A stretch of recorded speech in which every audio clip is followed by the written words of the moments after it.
Speaker's announced policy of January 4th, 2021. The chair recognizes the gentleman from Texas, Mr. Roy, for 30 minutes.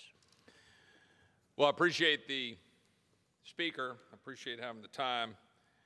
I heard my colleague on the other side of the aisle and certainly appreciate his friendship and service.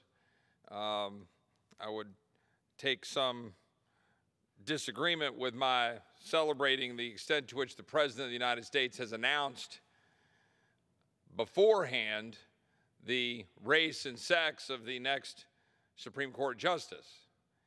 And I would remind my friend, my colleagues on the other side of the aisle in general, the extent to which the current president rejected, filibustered, blocked Janice Rogers Brown, notably both black and female.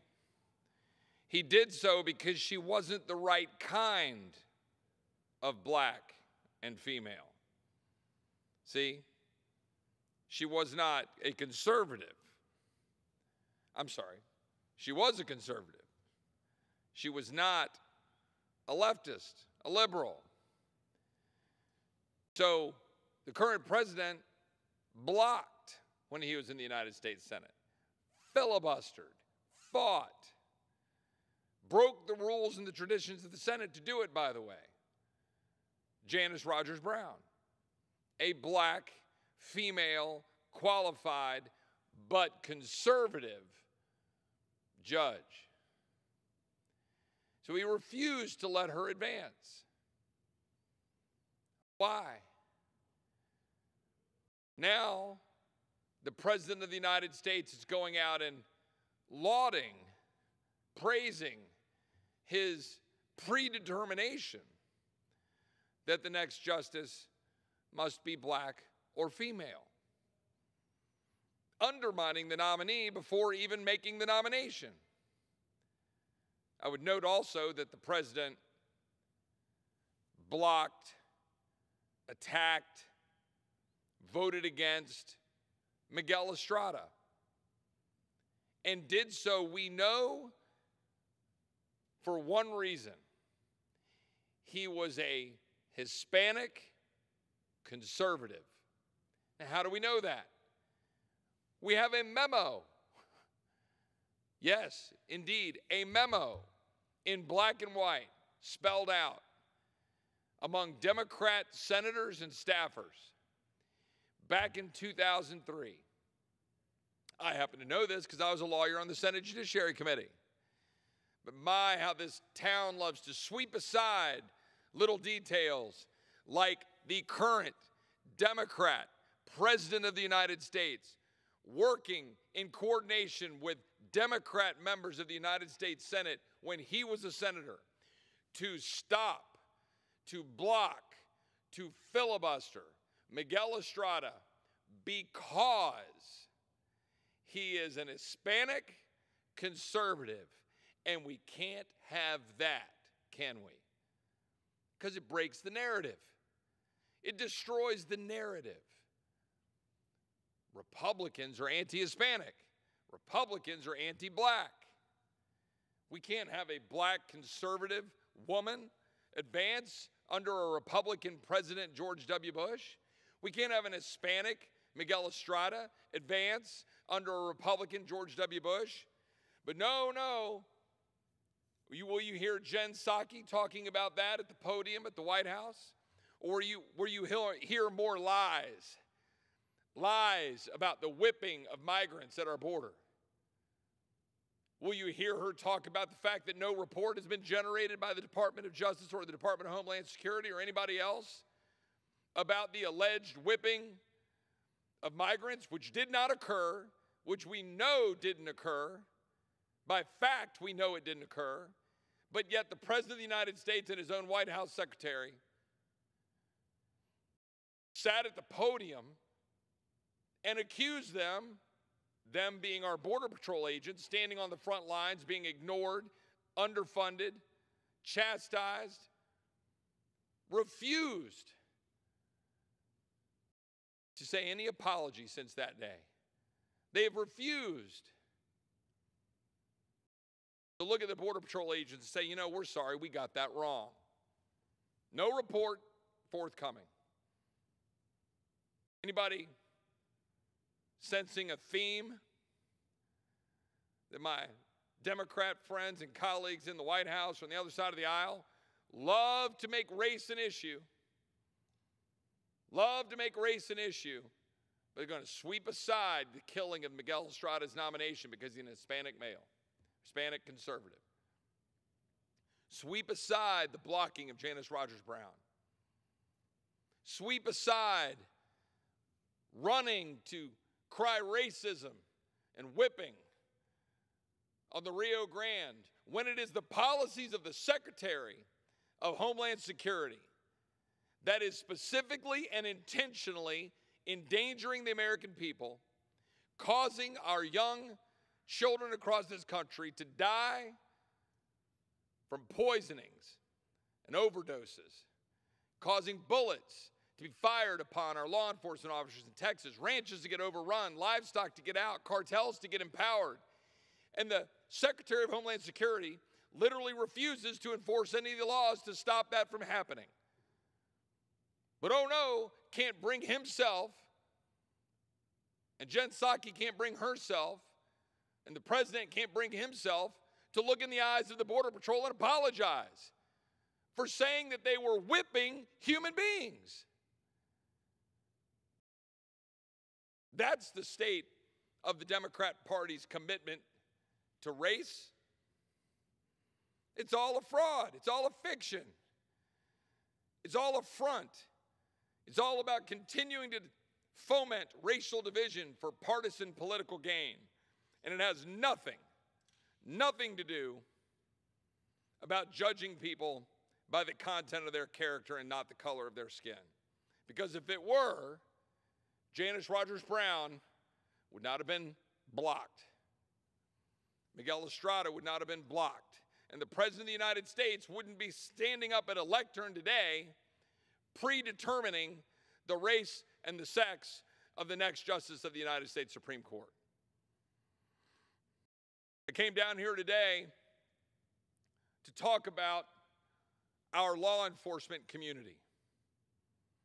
A year and a half ago, I sat here on the floor of the House, maybe in the same spot, with the number 43 similarly positioned on a board.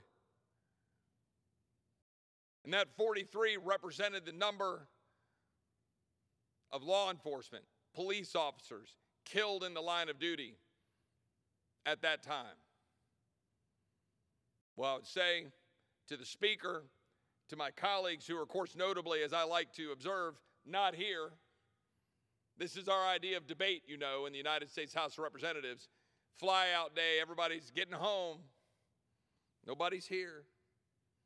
We never have actual debate. We never offer amendments. We never have a back and forth. We come down and have show votes and give speeches then on the Capitol steps about how Republicans are better than Democrats or Democrats are better than Republicans. We never sit down here and actually debate. If we did, then we could have an honest debate about policies that will protect this country and protect law enforcement officers from the constant barrage and attack levied against them across this country. I am sick and tired of seeing nonstop attacks on our law enforcement community for being the ones on the front lines every day dealing with crime and figuring out how to protect our communities, and yet getting tossed under the bus, cast aside as being the ones that we should be targeting. 84 dead law enforcement officers across this country last year. 84.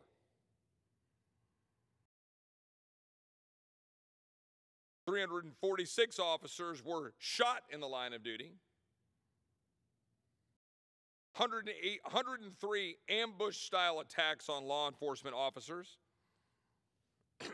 up 115% from the year before.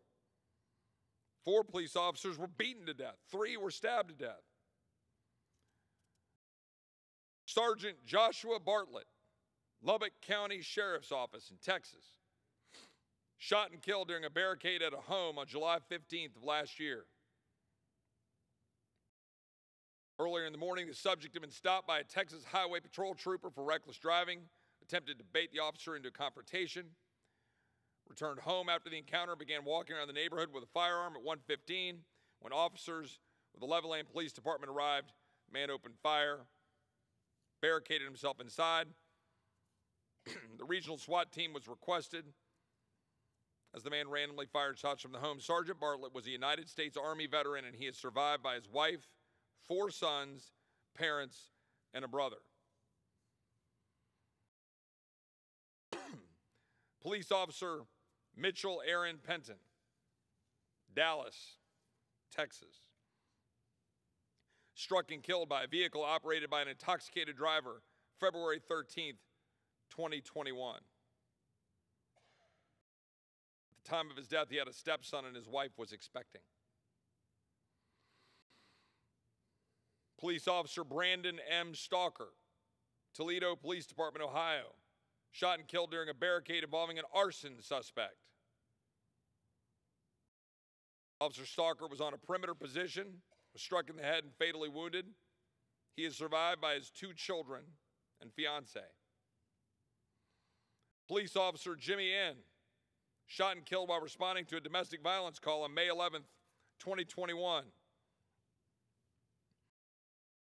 He had served with the Stockton Police Department for 6 years. He is survived by his wife, 7-month-old son, and 2 stepchildren. Sergeant James Smith, Iowa State Patrol, Iowa, shot and killed while attempting to arrest a subject who had assaulted and disarmed another law enforcement officer during a traffic stop on April 2nd, 2021. He is survived by his wife, 2 children, mother, brother, and sister. Lieutenant Michael Boot, shot and killed after responding to a call involving a subject attempting suicide. United States Air Force veteran, and served with the Hancock County Sheriff's Office for 8 years. He's survived by his wife and 2 children. Police Officer Chris Oberheim, Champaign Police Department, Illinois, shot and killed at about 3:20 a.m. while responding to a domestic disturbance call. He had been on the job 20 years, 44, with a wife and 4 children. Trooper Chad Michael Walker, Texas Department of Public Safety, March 28, 2021.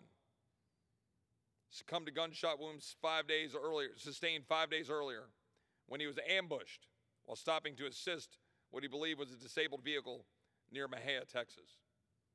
He had served with the Texas Highway Patrol for 6 years, 18 years of law enforcement. He is survived by his wife, 15-year-old son, twin 7-year-old daughters, and a 2-month-old daughter.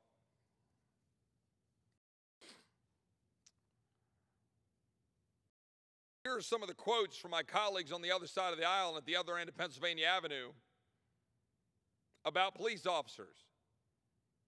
Jen Psaki, White House press secretary, while criticizing Fox News coverage of soft-on-crime policies, stated while laughing, "What does that even mean?" and referred to the coverage as an alternative universe. President Biden famously expressed support for the defund the police movement during an interview in 2020, then had to walk that back after backlash. Vice President Kamala Harris applauded Los Angeles Mayor Eric Garcetti for defunding the police. Representative Ocasio-Cortez said, quote, "Defunding police means defunding police," arguing the cuts to the New York Police Department weren't enough. Representative Ayanna Pressley said she supports efforts to defund police departments. Representative Rashida Tlaib called for, quote, "no more police." Tlaib's campaign has paid over $150,000 to defund the police activist Rasha Mubarak. Representative Ilhan Omar said, quote, "not only do we need to defund, we need to dismantle police departments." Representative Cori Bush said that she would, quote, "make sure," end quote, "she has private security for protection," while simultaneously promising to defund the police. This weekend, Representative Bush doubled down on her support for defunding our police departments on Twitter. Representative Biden's Assistant Attorney General, Kristen Clark, supported efforts to defund the police. Representative President Biden's Associate Attorney General, Vanita Gupta, said officials must heed calls to, quote, decrease police budgets and the scope, role, and responsibility of police in our lives. President Biden's Secretary of Labor, Marty Walsh, proposed a budget to divert funding from law enforcement. Now, we see what's happening in Minnesota, where you have one of the individuals who was a part of the mob violence riots in the summer of 2020, who burned down a store, a commercial property, and did so with video footage indicating the glee of doing so, this being an individual with a very long criminal record. The man who owned or worked at the establishment, I think had 5 kids, died as a result of the fire set by this individual in Minnesota. The United States Attorney's Office in Minnesota filed a sentencing brief that read exactly like the defense lawyer's brief, citing all of the events of the summer, completely offsetting the dead father of 5 with a store burned to the ground during mob violence rule in the summer of 2020, and this United States Department of Justice, this United States Attorney's Office in Minnesota, downward departed from the sentencing guidelines of 20 years down to 10 years, purposefully citing the political interests of the summer of 2020, the political cause of the summer of 2020, in recommending that downward departure, despite the criminal record of the perpetrator of the crime, despite the destroyed and burned down building, despite the death of the owner of the store and the fact that he had multiple children. All of that was cast aside in the political judgment, not even of the judge, but of the United States Attorney's Office. Lo and behold, that acting United States attorney, a few months later, is now working at Maine Justice. Sure like to know why. Sure like to know who was involved. Sure like to know who made the calls. Sure like to know from the current acting United States attorney if that acting United States attorney agrees with the sentencing recommendations of the so-called prosecutors in the Minnesota U.S. Attorney's Office who turned a blind eye to their duty to keep the streets safe, to prosecute them under their oath to the Constitution and defense of the laws of the United States, to protect the people of Minnesota, and chose to choose a political path and chose to follow politics rather than do their job. We want to know.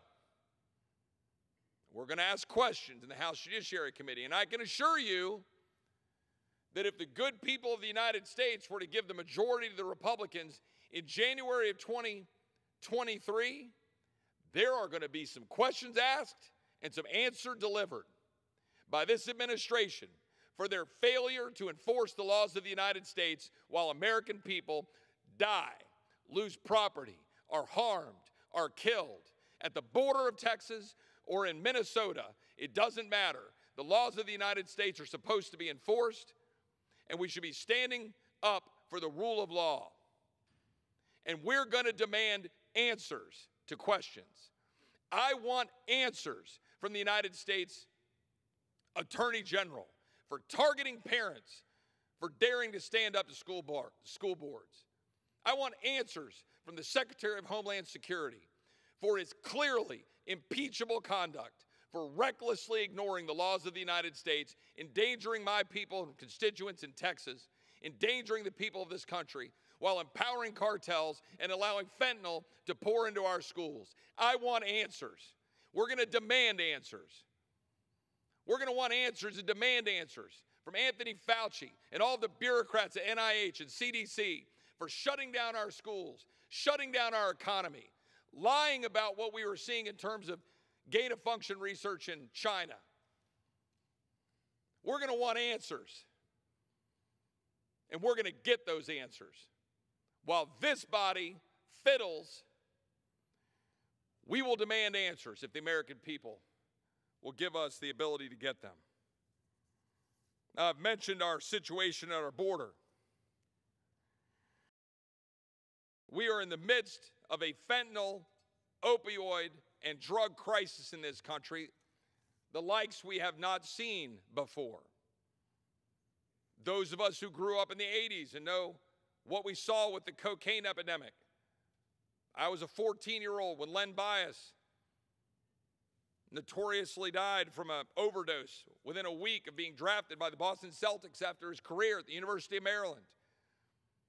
We know the horrors of the cocaine epidemic that led, by the way, to the crime bills of the 1990s supported by this president, supported by black Americans across this country, lobbied for by black pastors and black leaders across this country because of the violence and the epidemic of drugs across our cities and across our towns in the 1980s and 1990s.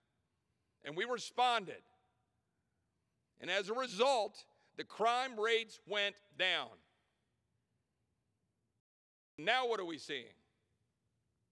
Massive spikes in crime, massive spikes in drug use, carjackings in our nation's capital, where it is easier to get carjacked than to order a hamburger while we're under lockdown and vax mandates and vax passports in the nation's capital. Side note, yet another reason why we should never let the District of Columbia be a state. It's not supposed to have the political interests of a state.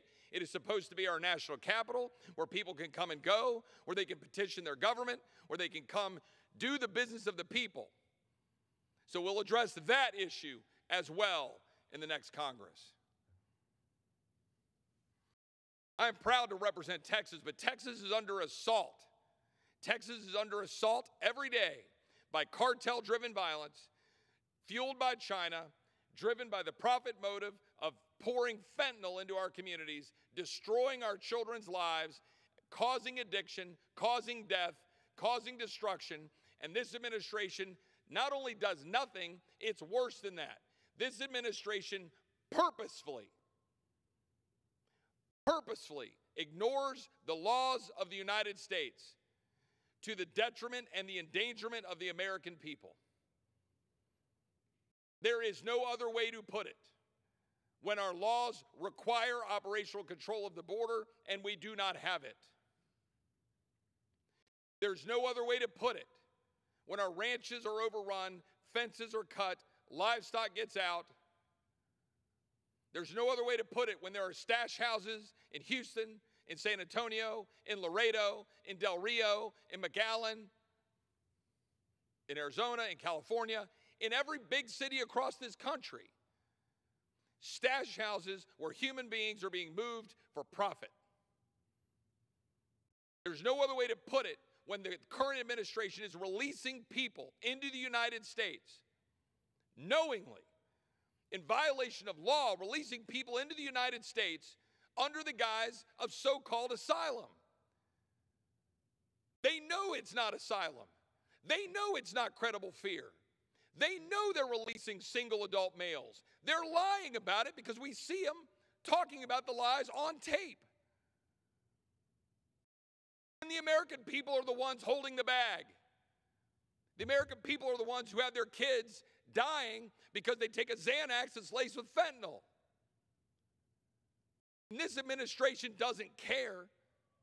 This administration ignores the rule of law, ignores the Secure Fence Act, lets fencing rust in the field, fails to require the fence to continue to be constructed, which would help support Border Patrol and the communities in South Texas. But let me send a very clear warning signal to my colleagues on the other side of the aisle. You take for granted, my colleagues take for granted, the people of South Texas as a political matter. And I can tell you the people of South Texas are tired of it. The people of South Texas are tired of being on the front lines of a cartel-driven drug and human trafficking war with bullets flying, people dying, morgues filled, rape trees being used. And this body, the People's House, not only sits silent, they facilitate it. And they facilitate a Department of Justice and a Department of Homeland Security who does nothing but fuel the crisis even more. 100,306 dead Americans as a result of drug overdoses or poisoning. Mr. Speaker, how many minutes do I have left? The gentleman has 4 minutes remaining. I appreciate the Speaker. 100,306 dead Americans as a result of poisonings and overdoses. Mr. Speaker, may I ask, is there time left for my gentleman, or is that 4 minutes left in my total time? It's 4 minutes left in your total time, sir. Mr. Speaker, I'm going to close and I'm going to yield to my friend who I promised some time. And I apologize to the gentleman that time is now a little constrained. But I do want to finish by saying it is our duty to secure the border of the United States. It is the duty of this secretary to secure the border of the United States. 100,000 dead Americans as a result of wide open borders, and it is impeachable conduct by the Secretary of Homeland Security. And we're going to address that issue if the American people give us the ability to be in the majority. And I would yield my remaining time, which I believe is about 3 minutes, to the gentleman.